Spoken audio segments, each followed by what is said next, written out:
Story 12. A Bird and a Cat. I have a little blue bird. She lives in a cage in my room. She is a beautiful bird.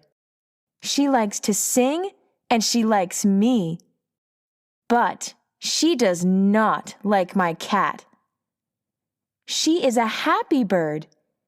I enjoy listening to my bird singing. But when my cat comes in the room, the bird stops singing. She is quiet.